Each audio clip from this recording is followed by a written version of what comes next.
ಈ ಮಾವಿನ ಹಣ್ಣಿನ ಸೀಸನಲ್ಲಿ ಜಸ್ಟ್ ಒಂದು 3 ಮಾವಿನ ಹಣ್ಣಿದ್ರೆ ಸಾಕು, ಮಿಸ್ ಮಾಡ್ದಿರ ಈ ಸ್ವೀಟ್ನ ಮಾಡಿಕೊಂಡು ತಿನ್ನಿ.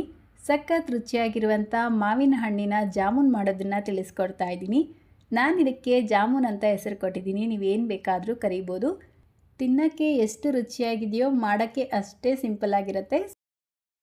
ಸೊ ಈ ಸ್ವೀಟ್ ಮಾಡ್ಕೊಳ್ಳೋದಕ್ಕೆ ನಾನಿಲ್ಲಿ ಚೆನ್ನಾಗಿ ಹಣ್ಣಾಗಿರುವಂಥ 3 ಮಾವಿನ ಹಣ್ಣನ್ನ ತೊಗೊಂಡಿದ್ದೀನಿ.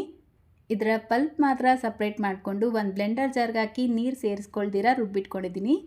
ಇದನ್ನು ನಾನಿಲ್ಲಿ 2 ಭಾಗ ಮಾಡಿಟ್ಕೊಂಡಿದ್ದೀನಿ. ನೆಕ್ಸ್ಟ್ ನಾನಿಲ್ಲಿ ನೆನೆಸಿಟ್ಕೊಂಡಿರುವಂಥ ಬಾದಾಮಿ ಗೋಡಂಬಿನ ತೊಗೊಂಡಿದ್ದೀನಿ.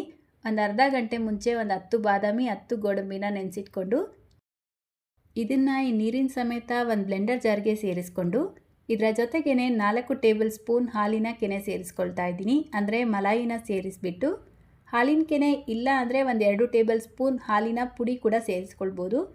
ಇದನ್ನು ನುಣ್ಣಗೆ ಬ್ಲೆಂಡ್ ಮಾಡ್ಕೊಳ್ಳಿ. ನೋಡಿ, ಈ ರೀತಿ ಪೇಸ್ಟ್ ಮಾಡಿಬಿಟ್ಟು ತೆಗೆದಿಟ್ಕೊಳ್ಬೇಕು. ನೆಕ್ಸ್ಟ್ ಈಗ ಗ್ಯಾಸ್ ಸ್ಟವ್ ಮೇಲೆ ಒಂದು 1/4 ಲೀಟರ್ ಹಾಲು ಬಿಸಿಗಿಟ್ಕೊಂಡಿದ್ದೀನಿ.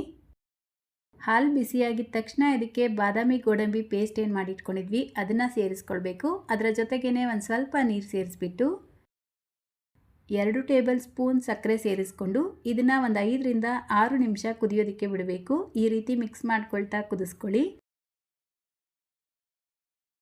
ನೋಡಿ, ಒಂದು 5-6 ನಿಮಿಷಕ್ಕೆ ಇದರ ಕನ್ಸಿಸ್ಟೆನ್ಸಿ ಒಂಚೂರು ಗಟ್ಟಿಯಾಗಿರುತ್ತೆ. ಈಗ ಇದಕ್ಕೆ 2 ಟೇಬಲ್ ಸ್ಪೂನ್ ಕಂಡೆನ್ಸ್ಡ್ ಮಿಲ್ಕ್ನ ಸೇರಿಸ್ಕೊಳ್ತಾ ಇದ್ದೀನಿ. ಇದಿದ್ದರೆ ಸೇರಿಸ್ಕೊಳ್ಳಿ, ಇಲ್ಲ ಅಂದರೆ ಸಕ್ಕರೆನೇ ಸೇರಿಸ್ಕೊಳ್ಬೋದು.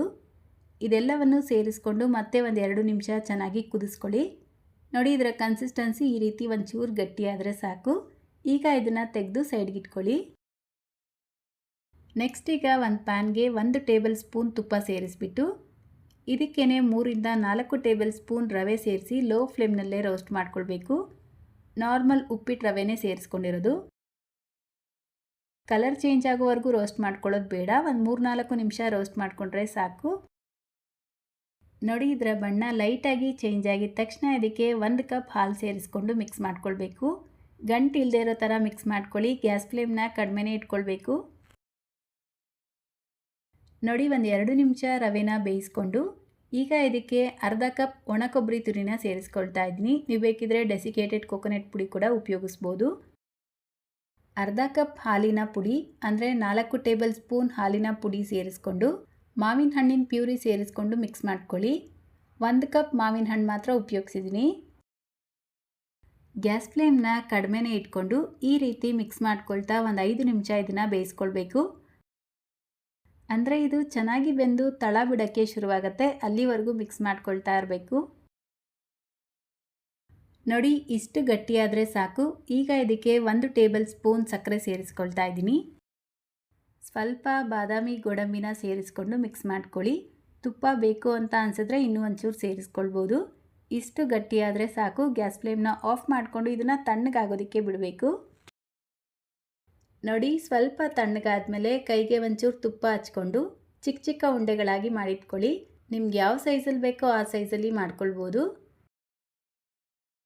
ಈಗ ನಾವು ಆಗಲೇ ರೆಡಿ ಮಾಡಿಟ್ಟಿರುವಂಥ ಹಾಲು ಕಂಪ್ಲೀಟಾಗಿ ತಣ್ಣಗಾಗಿರುತ್ತೆ. ಈ ರೀತಿ ಪೂರ್ತಿಯಾಗಿ ತಣ್ಣಗಾದ್ಮೇಲೆ ಮಾವಿನ ಹಣ್ಣಿನ ಪ್ಯೂರಿ ಸೇರಿಸ್ಕೊಂಡು ಮಿಕ್ಸ್ ಮಾಡ್ಕೊಳ್ಳಿ. ಈ ರೀತಿ ಮಿಕ್ಸ್ ಮಾಡಿಕೊಂಡ್ರೆ ಮಾವಿನ ಹಣ್ಣಿನ ರಬಡಿ ರೆಡಿಯಾಗುತ್ತೆ. ಇದನ್ನು ಈ ರೀತಿ ಒಂದು ಸರ್ವಿಂಗ್ ಬೌಲ್ಗೆ ಸೇರಿಸ್ಕೊಂಡು ರೆಡಿ ಮಾಡಿಟ್ಕೊಂಡಿರುವಂಥ ಉಂಡೆಗಳನ್ನು ಸೇರಿಸ್ಕೊಂಡು ಇದರ ಮೇಲ್ಗಡೆ ಕಟ್ ಮಾಡ್ಕೊಂಡಿರುವಂಥ ಮಾವಿನ ಹಣ್ಣು ಸ್ವಲ್ಪ ಗೋಡಂಬಿ ಮತ್ತು ಬಾದಾಮಿನ ಸೇರಿಸ್ಕೊಂಡ್ರೆ ಸಖತ್ ರುಚಿಯಾಗಿರುವಂಥ ಮಾವಿನ ಹಣ್ಣಿನ ಜಾಮೂನ್ ರೆಡಿಯಾಗತ್ತೆ.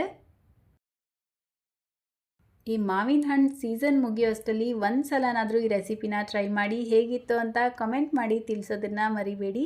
ಚಾನಲ್ನ ಹೊಸದಾಗಿ ನೋಡ್ತಾ ಇದ್ದರೆ ಸಬ್ಸ್ಕ್ರೈಬ್ ಮಾಡ್ಕೊಳ್ಳಿ, ಫೇಸ್ಬುಕ್ಕಲ್ಲಿ ನೋಡ್ತಾ ಇದ್ದರೆ ಫಾಲೋ ಮಾಡ್ಕೊಳ್ಳಿ ಅಂತ ಹೇಳ್ತಾ, ಇದೇ ರೀತಿ ಮತ್ತೊಂದು ಟೇಸ್ಟಿಯಾಗಿರುವಂಥ ರೆಸಿಪಿಯೊಂದಿಗೆ ಮತ್ತೆ ಸಿಗೋಣ. Thank you.